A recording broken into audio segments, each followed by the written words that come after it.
top stories. House of Representatives passes tax reform bills. Bloggers, Facebook, TikTok may soon require physical offices in Nigeria. Also, President Tinubu meets service chiefs IGP in Aso Rock. Now to party politics, PDP faction Fort Fulborough impeachment notice says not the mandate. Wike revokes PDP National Secretariat land dispute in Abuja. Nnamdi Kanu drops lawyers set to defend himself in court as trial resumes very soon. Policemen, soldiers attack Enugu residents, or rather Enugu women protesting against herdsmen killings. And on stories outside the shores of Nigeria, Ghana's President John Mahama's ex-account hacked, used to promote fraudulent cryptocurrency scheme. Details now.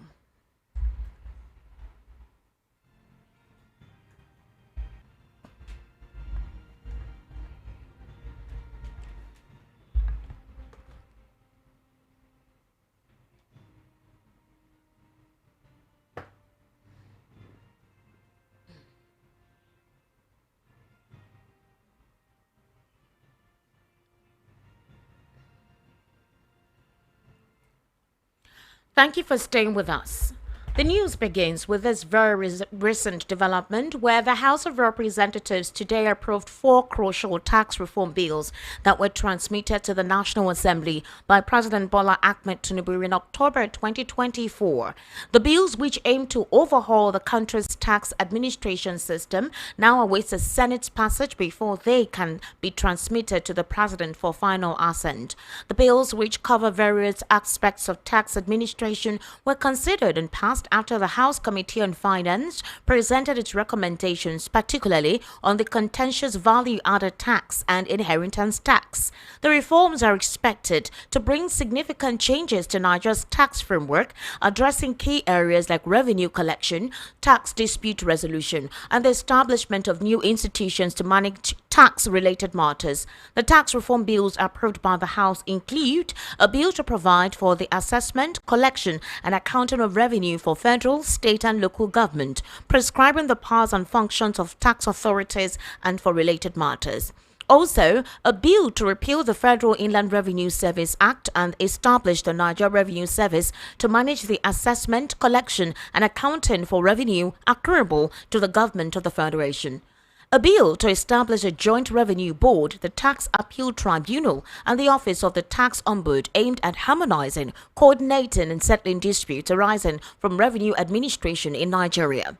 Also, a bill for an act to repeal certain acts on taxation and consolidate the legal frameworks relating to taxation, enacting the Nigeria Tax Act to provide for taxation of income, transactions, and instruments, and for related matters.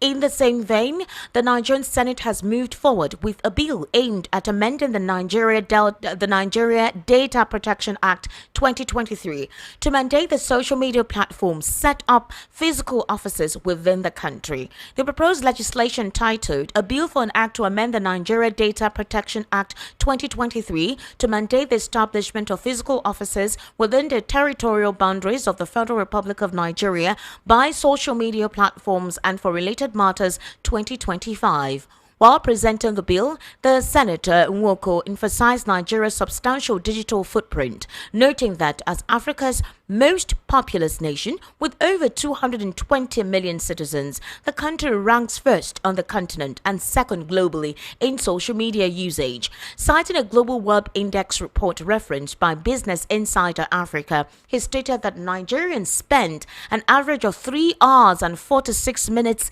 daily online. Despite this high level of engagement, he pointed out that major social media corporations, including Facebook, X, Instagram, WhatsApp, YouTube, TikTok, and Snapchat, do not maintain physical offices in Nigeria, unlike in other countries. Senator Nwoko highlighted several concerns arising from the absence of local offices, such as inadequate representation, economic drawbacks, and difficulties in enforcing legal and data protection regulations. Beyond social media platforms, the bill also introduces new requirements for bloggers operating in Nigeria. It mandates that all bloggers must establish a verifiable office in any of the capital cities across the country, maintain proper employee records, be affiliated with the recognized National Association of Bloggers headquartered in Abuja. According to Senator Enugu, these measures are designed to enhance accountability, transparency, and professionalism in Nigeria's digital media space, aligning it with standards observed in traditional media organizations. He clarified that the bill does not intend to target social media platforms unfairly, but rather seeks equity and recognition for Nigeria's role as a major player in digital engagement. Now, the federal government's President Bola Ahmed Tinubu, held a crucial meeting with the nation's service chiefs today. Now, the meeting had Senate President Godswill Akpabio and the Inspector General of Police Kaide Egbetoku in attendance, which was held at the presidential villa. Others who attended the meeting were the National Security Advisor, Nuhu Badu, the Directors General of the State Security Service, Adiola Ajayi, and the National Intelligence Agency, Mohammed.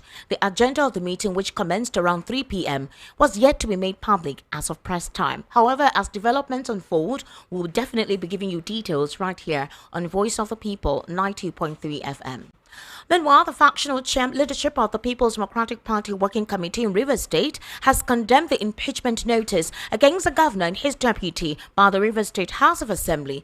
The committee, led by Nnamdi Kanu, argued that the impeachment of Governor Sim Fubara was not part of the Supreme Court order. Kanu, at a media briefing today in Port Harcourt, urged the Martin Zamawule-led House of Assembly to follow the path of peace towards implementation of the February 28th Supreme Court ruling. According to him, impeachment was not part of the judgment. Therefore, the House cannot at the moment contemplate it, especially when the governor is working towards implementing the ruling.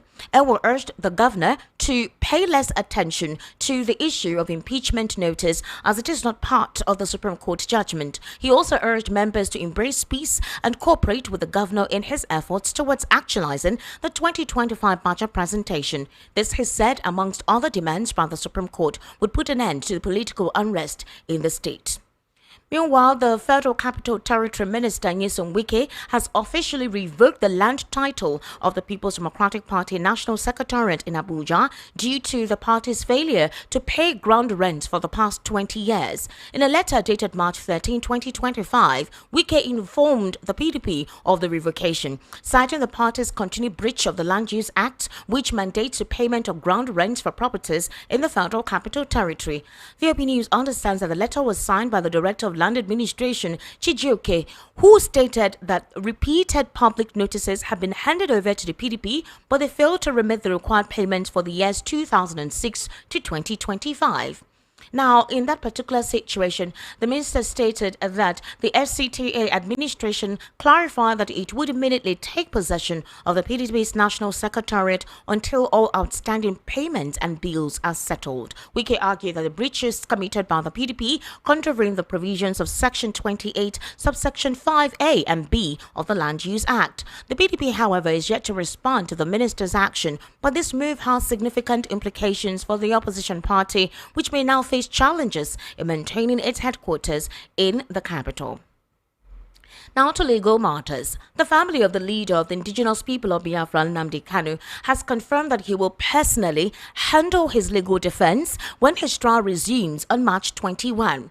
In a statement released today, Kanu's younger brother, Emmanuel Kanu, disclosed that the decision was made to ensure a fair hearing free from legal delays that have plagued the case. According to the statement, Kanu's choice to defend himself marks a significant turning point in his trial. The statement further argues that this decision will expose fundamental concerns about how the Nigerian judiciary has handled the cases related to the Biafran self-determination movement. Also, it stated that this links Kanu's decision to his previous legal victories, particularly the removal of Justice Binta Nyako from his case. Additionally, the statement accuses the federal government of handling the case with bias from the outset. In a very traumatic experience, a combined team of Nigerian security agencies comprising soldiers, police, and Nigeria Security and Civil Defense Corps unleashed mayhem on thousands of women protesting against herdsmen killings in Ehamufu, Isuzu local government area of Enugu State.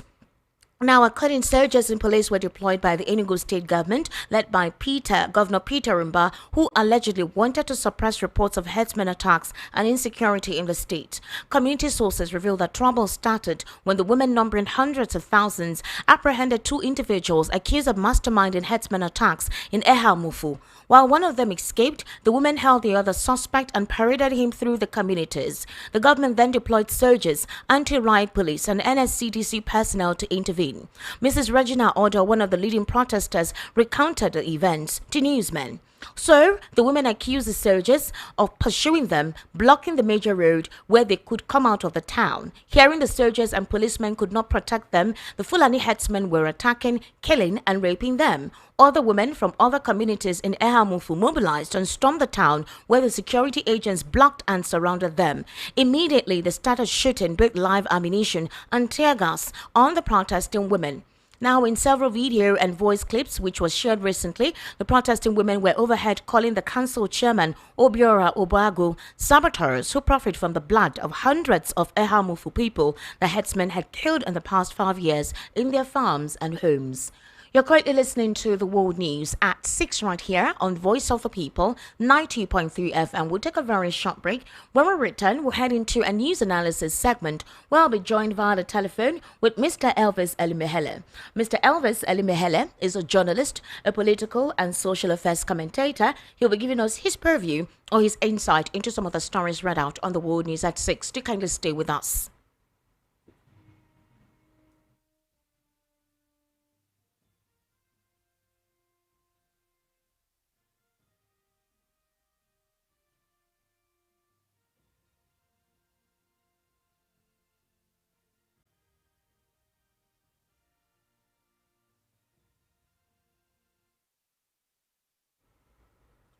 All right. Good evening, Mr. Elvis, and thank you for joining us today on the World News at 6. How are you, sir? Hello, Good Mr. evening. Elvis. Can you hear me? Can hear you. Good evening. Good evening, sir. How are you today? I'm good. Are you? I'm fine, thank you very much. Mr. Elvis, I want to start off with this very troubling development where some women in Enugu State who were protesting the killing of herdsmen were blocked by a combined team of security agencies comprising soldiers, police, and Nigerian Security and Civil Defense Corps.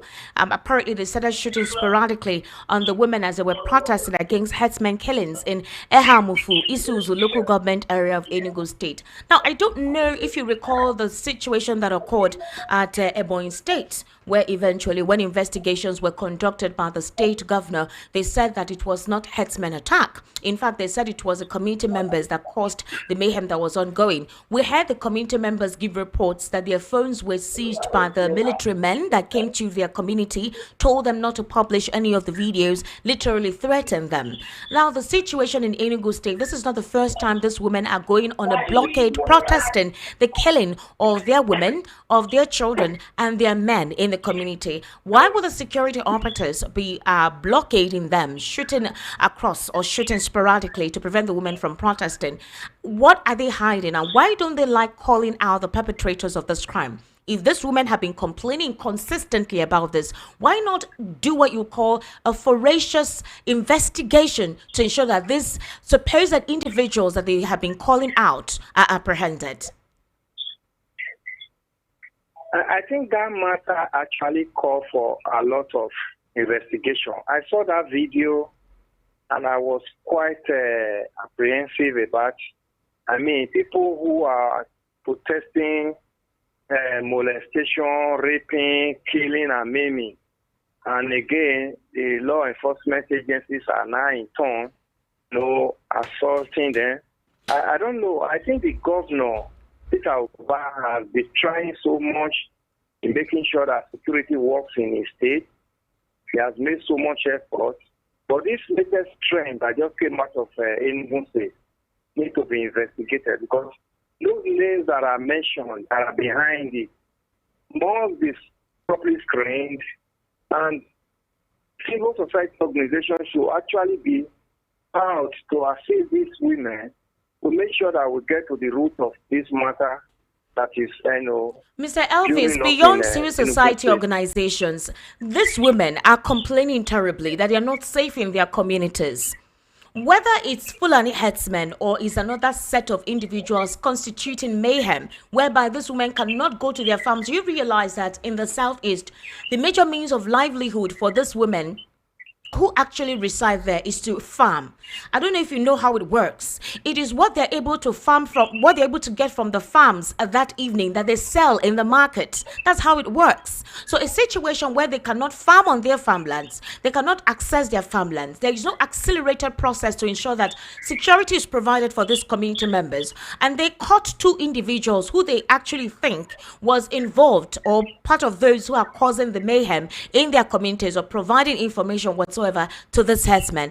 Don't you think the appropriate action the security operatives would have done was to take these individuals into custody and promise the women that they are hands-on in investigating this, rather than trying to shoot at them and push them back? Yeah, that's what I'm trying to say, is that covering up such nefarious activity, of destabilizing people must not be covered up, because, like you rightly quoted, they came out because of the grievous harm this herdsmen or whoever have done to them. Their means of livelihood have been taken away from them. And you know what it means? The state government cannot begin to talk of feeding people when people can no longer go about their normal duties. So that's why I said, apart from the armed forces themselves, the police and others investigating this matter, you know how it goes in Nigeria now. The police will always come, especially when they have already started shooting at them and trivialize it. The media and the civil society organization have to support these people so that they will have a voice, so that the authorities that are, saddled with the responsibility of getting to the roots of this investigation have to be up and doing.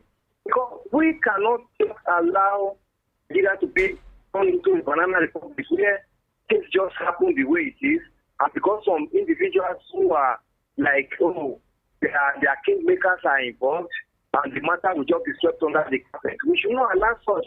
I saw that video and it was pathetic, and I was not happy about it.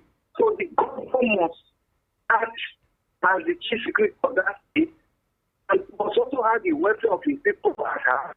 Because if his people cannot go to farm, they cannot go back to their normal duties, they cannot pay their bills, they cannot take care of their responsibilities. So we must have to allow the governor know they have the responsibility, as well as the security agents, to make sure that this matter is absolutely investigated and the culprit behind it are brought to book. All right, Mr. Elvis, let's quickly look at judicial issues here. One of them is the situation with Nnamdi Kanu. So Nnamdi Kanu obviously has confirmed, his family has confirmed, that all the lawyers that are to defend Nnamdi Kanu have been dropped. Nnamdi Kanu is to represent himself, that is, defend himself in court, just like what you saw transpired the last time. Nnamdi Kanu's trial is to resume on the 21st of March. As you know, a new judge has been assigned to him, that is James Omotosho, has been assigned to the case, to preside over the case. A trial date has been set. There have been several calls for a political resolution to this matter. Nnamdi Kanu has told his supporters and family members not to actually beg anyone for a political resolution, because it will be tantamount to be the fact that he is guilty of whatever it is he's been accused of by the federal government. Now, the last time he appeared in court, a lot of Nigerians, some persons felt that he was rude and not allowing his legal representatives to represent him, that he shut them down. Are you surprised to hear this information that his legal team has been dropped and he's representing himself? I can't even imagine such coming at this time. This man has been incarcerated for more than 3 years. Why is it now that they are talking of him representing himself? Do you know the number of medical cancer that have been killed? At the time, Michael Zekume was in this matter. And sometimes we saw Michael Zekume was out of it. Then the next day we saw Ejumokoy on the matter. And now we are hearing this one. I don't know where this matter is actually catering to Esther. The last time he appeared in court, we saw all the shouting and all the accusation and all, from him. Is there even any way forward? Are we even seeing any light into his litigation? Where is he even going? Both from his family, from his lawyer, and even from the whole who is so in the eastern region, to talk about Nnamdi Kanu's release or bail or whatever. What is actually playing out? The matter has become so polarized that as it is. Where is he going to start from representing himself? He's going to start all over again. Is he even a lawyer? These are issues that we have to start unveiling and begin to analyze. Is he at this time? If it was supposed to be in this manner, it's supposed to have started right from time. Okay, I will represent myself. Let there be a proper constituted legal team that will take up this matter for this young man. So that if it is necessary for the federal government to say, oh, he has a case and it should be, released or granted bail, then one will see. But this one is like a clean slate, it's starting all over. It's not going to help him, it's going to keep him up in incarceration. And it's not helping his family, it's not helping his health, and it's not even helping his policies or actually program he wants to achieve. So I think that this back and front in this matter. Okay, Mr. Alvis, let's critically look into Nnamdi Kanu's case. This case has gone on for so long. I even have a legal representative or a legal practitioner, Barrister Ezeluchi, who has actually condemned the manner and method with which his legal team have handled this. In fact, Barrister Ezeluchi believes that his legal team are more into the press coverage. They are more into getting attention from the audience rather than critically looking at angles through which they can help their client. Others believe that these lawyers are just taking advantage of the peculiar case of Nnamdi Kanu gaining popularity, and he has become a cash cow. That this case has dragged on for so long, and Nnamdi Kanu feels that they are not representing as they ought to vehemently. For this particular judge to have been changed, that his legal representative have been clamoring for years, it took Nnamdi Kanu's reaction at the court the last time, mandating because he knew or he felt he knew his right before this particular step was taken. So don't you want to consider his legal team? Are you not seeing the financial constraint it has put on him and his family, and they're not seeing the result? Then it took him to represent himself, to speak for himself the last time, and then what needed to have been done for a very long time was done. Don't you think that's basically what gave him the, confidence to represent himself in court? First of all, is he competent enough to represent himself? Did you see what happened the last time in court? Did you see the way he spoke? At some point, did you see where he told his lawyers to sit down and with representing himself? The court was able to listen to his demand.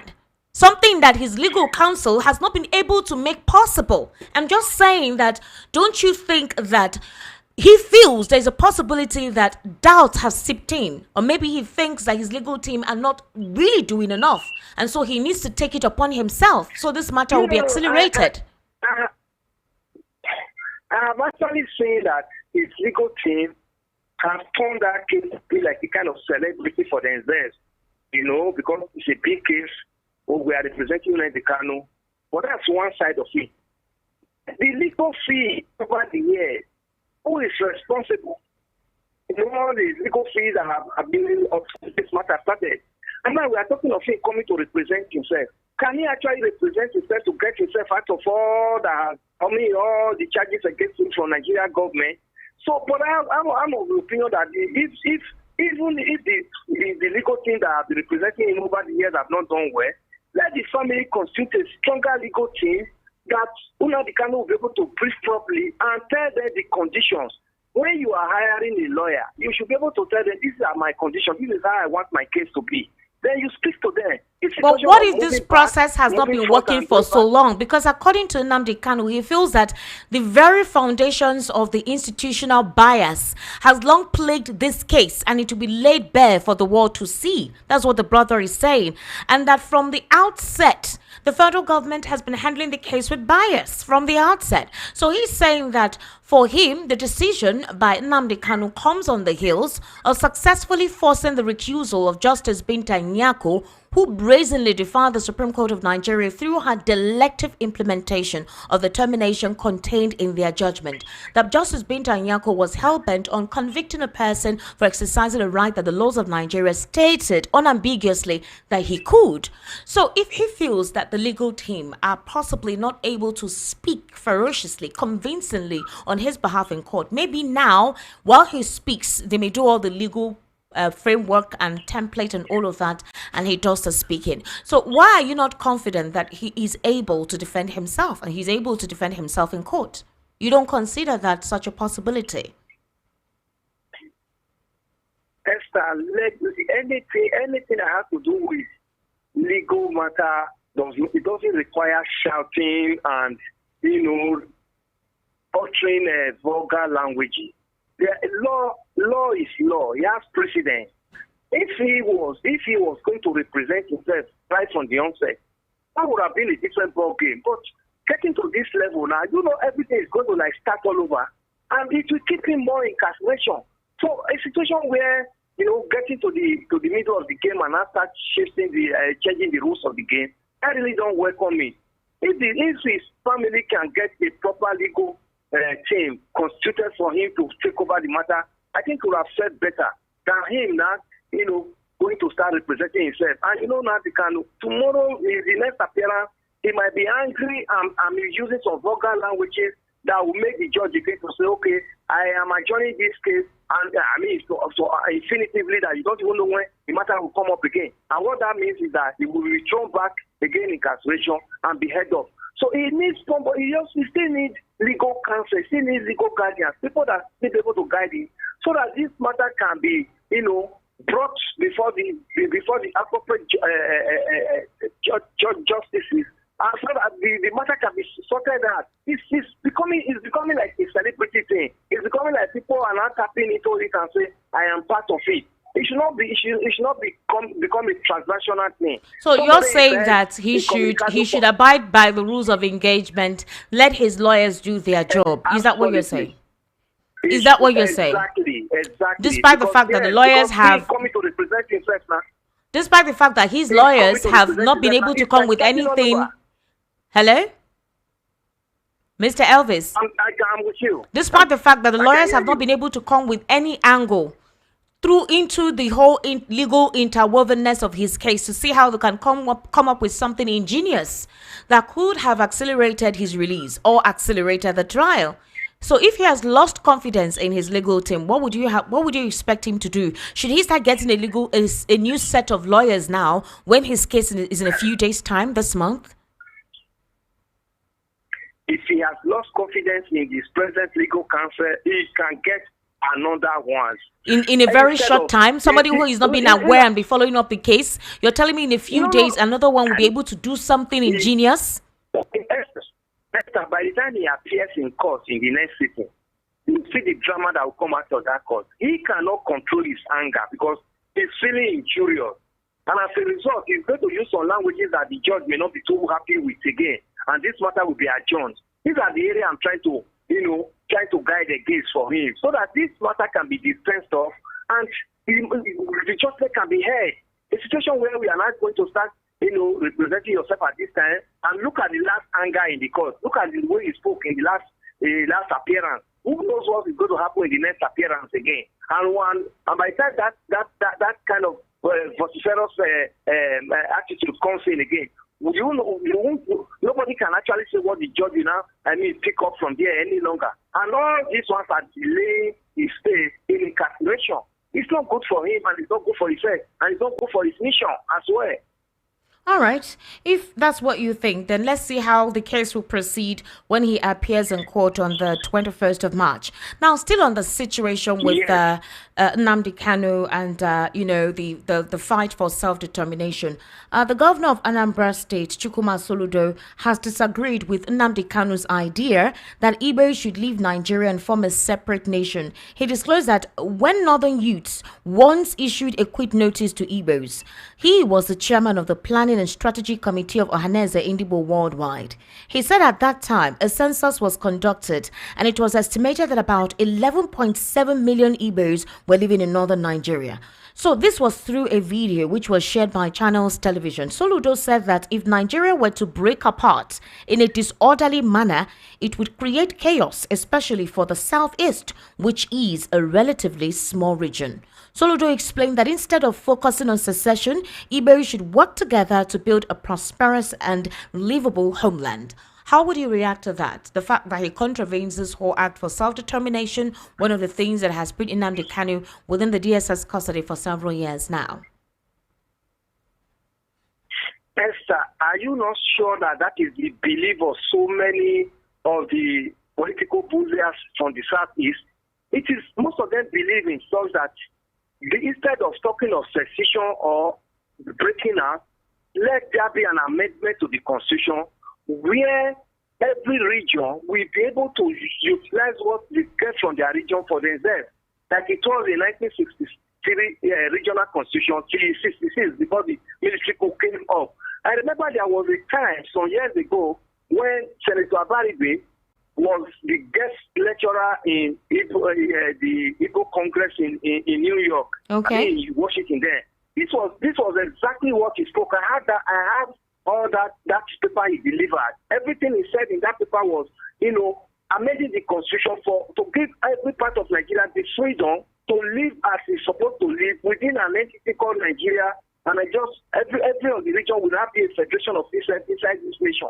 I think Soludo has not spoken out of what most of the politicians in the Southeast have in their mind. That's why you see everything about the Biafra is only hanging with some of the younger generations of the Southeasterners who did not really witness so much about the Civil War. For those who knew about the Civil War, they are not telling the world that they are tired about Nigeria, the Nigerian government, especially the politicians. They are talking about amendment of the constitution, giving them equal rights like every other region. Especially now that they have only five states as a region, they are saying give us one more so that we can also be 60 like other regions. Then development, infrastructural development that we have lacked over the years, extend it to us, not also have it. So these are some of the things most of the political bullies in the eastern region are saying. That's what Soludo has just spoken along with. It is not a new development. Abaribe spoke in this manner some years ago in one of the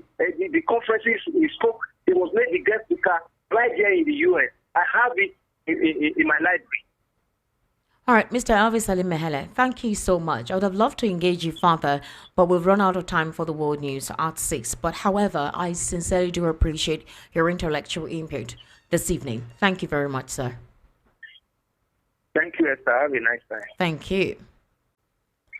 And now looking at stories outside the shores of Nigeria, Ghana's President John Mahama had his verified X account hacked for 48 hours with cyber criminals using the account to promote a fraudulent cryptocurrency project. This was confirmed by his spokesperson today.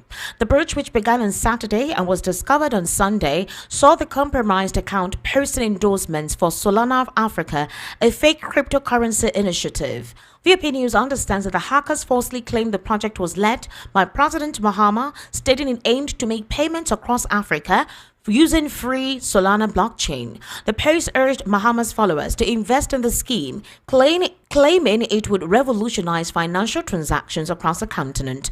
However, the fraudulent content was deleted once the president's team noticed the breach. Despite the deletion of the fraudulent post, Mahama's account continues to share crypto-related content, including hints of a new meme coin launch. Mahama's spokesperson Kwake Ofosu confirmed that immediate action was taken to regain control of the account. He assured the public that the account had been fully restored, urging followers to disregard any suspicious cryptocurrency-related post. This incident underscores a rising concern over the growing number of crypto-related scams in Africa. As digital assets gain popularity across the continent, scams have become increasingly common due to weak regulatory oversights. And now to wrap up the world news at 6, here again are the top stories. House of Representatives passes tax reform bills. Bloggers, Facebook, TikTok may soon require fiscal officers in Nigeria. President Tinubu meets service chiefs including IGP in Aso Rock. PDP faction faults Fubar's impeachment notice. Also, Wike revokes PDP's national secretariat land title in Abuja. Nnamdi Kanu drops lawyers set to defend himself in court as trial resumes on March 21. Policemen soldiers attack Enugu women protesting against headsmen. And Ghana's President John Mahama's X account hacked, used to promote false solo currency. And that's a wrap on the world news at 6. My name is Esther Wachuku. Good evening and thank you for listening. Up next is the Evening Rush. Do join us at 7 for that.